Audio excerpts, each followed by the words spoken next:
The verse opening to chapter 6 is drowning people sometimes die fighting their rescuers. Joanne told, the narrator was quite angry and concluded Joanne was playing a dumb little game of if we don't talk about bad things, maybe they won't happen. Is that a dumb game? Acting as if ignoring a problem will make it go away? Why or why not? Do you think we all play this game around some matters, well into adulthood? And if so, give an example. Thinking about the idea of a post-racial America, would you say that people who believed it were playing a dumb game? And if so, what are they likely to be experiencing today, given the wide reports of racialized murders? And so I guess, Joelle, if we're going to give you a pass for a couple of weeks, then um, we have to give you a little background about what's going on since you haven't read the book. And so basically the situation is Lauren is the narrator and the protagonist in the story. Her best friend is Joanne. Lauren is very concerned about the state of the world. The world is in chaos and deterioration and, just mad, crazy stuff going on. Violence, droughts, blizzards, rampant diseases, all kinds of decay going on. And so Lauren is a teenager. She starts out the story at 15 years old. And so she talks to her best friend about her concerns about the state of the world, and she's trying to convince her friend that we have to do something about this. We can see how conditions are now, and if we don't take some affirmative steps to figure out how to survive, we're going down. And so her girlfriend, Joanne, is very upset by Lauren's comments, and she doesn't believe things are as bad as Lauren thinks they are. And even if they are that bad, she doesn't think there's anything that can be done about it. And so Joanne tells her own mother that she thinks her best friend is crazy. And the mother then talks to Lauren's father, who is a preacher, a big, tall, broad wall of a man. Mm-hmm. And I think that's your catchphrase. Reverend Olamina. And so Reverend Olamina has a talk with his daughter about what's going on. And basically when he talks to her, he has similar concerns. He's also grounded in reality. So he pretty much affirms what his daughter sees, but he tries to teach her that you can't be so honest with people about what's happening in the world because they can't handle it. And so you have to find another way to try to teach them without scaring them, without making them look into the abyss. And so he's telling her that, there are a lot of people that play this dumb game of acting like nothing is happening, and, and we don't have to do anything about it. So that's the question, is it a dumb game or is it an effective coping strategy? What do you think?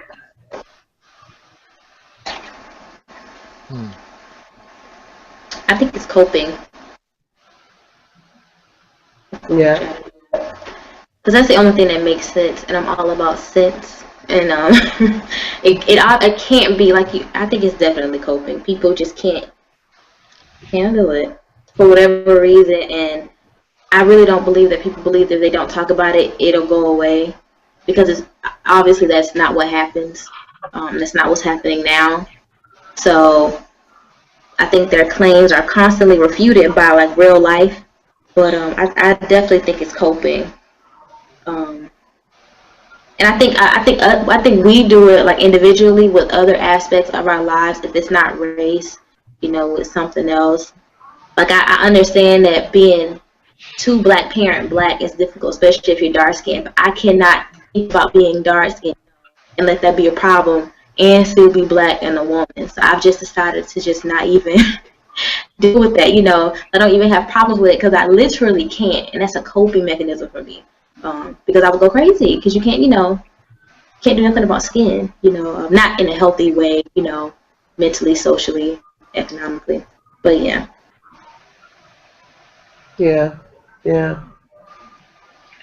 I guess for me, yeah, I do think it's a coping mechanism, and I do think that we all have a different ability to handle different things, and and that's why authenticity is important. So that you should get in what we all should be doing is getting in touch with what we can handle and what we can do and focusing our energies on that. We're not ever going to all be doing the same things. Again, that's why I said to Venita, you don't want to read sci-fi, don't read sci-fi, because we don't all have to do the same things, or we're not the same people. And that's one of the big conflicts that I have with people that I hear around black issues that, well, everybody's got to be doing this. Everybody's got to be out there marching. Marching is a good strategy. There's no reason in beating up on people that want to be marchers, but we need everything. We need people that can take care of the babies. We need people that can cook the food. We need people that can create the art. We need people that can run the organization. We need everything. We don't even have time to be beating up on somebody because they're not focused in our area. And so I think we turn more people off than on when we insist that there's something wrong with you if you're not paying attention to this. So it's certainly true that just because you ignore a problem, it's not going to go away. But I think that the people that can handle it, that can look at it, I can do this. I can look at this stuff and I can handle it. But if you ask me to look at some blood, to look at an open human body, I can't do it. I can't. That's not my strength. And why would I put my energy into doing something that I'm not even attracted to, that I can't even handle, when, I could be developing the sides that I can handle. So that's my thought on that. Anybody else on that question? I like your thought on that. The only thing I would add to it is that the people who are just like kind of escaped into not taking any action at all, because it seems like there's this culture of us being lambs to slaughter. Yeah. There is so much going on right now in terms of education and prison and you name it. It's hitting people of color, the middle class, and the poor.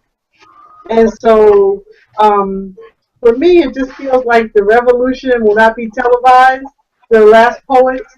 But at some point, you may have to come out of your comfort level and figure out what we're going to do, because I think Georgette just said that, we're selling our water to foreign interests.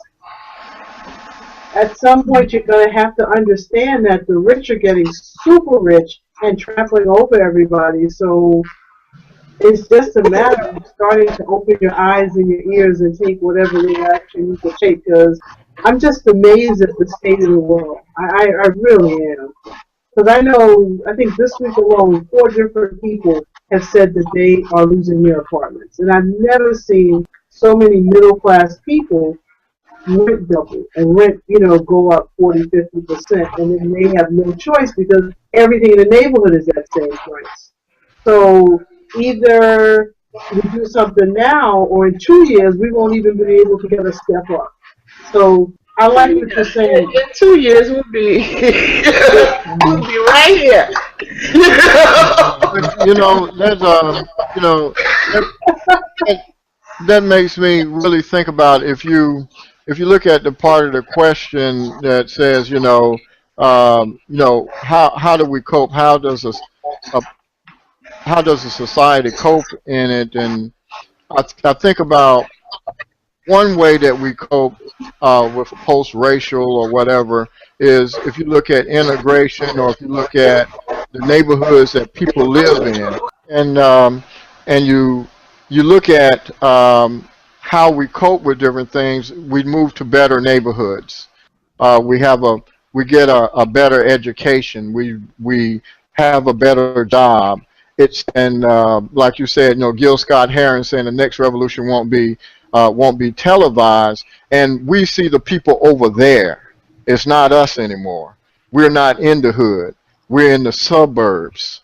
We have a different job, and so in a sense, in my opinion, that's a way that that maybe middle class blacks or blacks who they get out and they cope with it in that kind of way. Some of us may reach back and we'll do this or do that, but we're not in it anymore. So therefore, are we dumb? You know, or are we just coping with it in a different way? Do we want to make our kids susceptible to what's going in the murders and stuff like this here? But if you want to be a patriarch or matriarch of your family, your first thing is to your family. You fight somebody else's fight with your own life, not with your kids' life. That's my opinion. I'm getting my kids the hell out of there. That's just me. But some people, they stay there, and those people, they fight that way. I might fight I'm not marching, but I might be trying to give people jobs. But Right. like you said, we need everybody. Right. Right. And there's no place to go, Joel. I think that it's harder and harder to move to the next neighborhood. Oh yeah, that's a fact, and they're proving that every day. They're proving that every day because I always look at America as becoming more or less a feudal system. If you look at us, if you look how we're going, it's a feudal system. You have the governor or the president, and you have rich people, and you have certain amount of people around the castle getting crumbs, and that's it. If you look at the whole system, and so you're right, there is no place to go.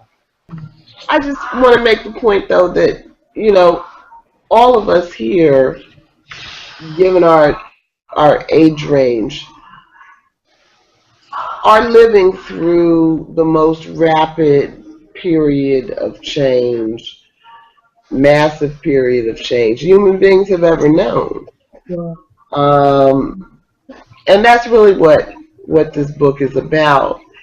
And so, it makes sense that we're having trouble coping and figuring out where to put our hands and our focus and what to do. It makes sense. And so I just think it's important that we don't take any of it too personally. These are huge changes we're seeing. So